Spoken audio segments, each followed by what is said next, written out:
Macam mana suasana malam tidur dalam karavan dekat holiday park? Tenang, sunyi, dengar bunyi angin jauh daripada bandar. Malam, kita akan masak, makan ramai-ramai dengan family.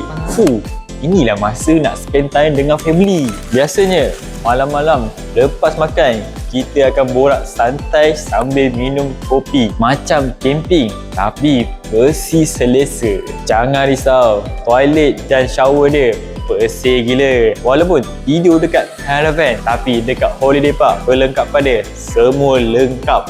Masuk dalam caravan, ada heater, ada tilam emput, ada selimut tebal. Tak rasa macam tidur kat luar langsung. Serius, malam dekat holiday park ni bukan sekadar tidur, tapi pengalaman sekali seumur hidup korang kena rasa. Kalau korang plan nak rapatkan lagi hubungan dengan orang tersayang, jom klik kami, confirm tak menyesal punya.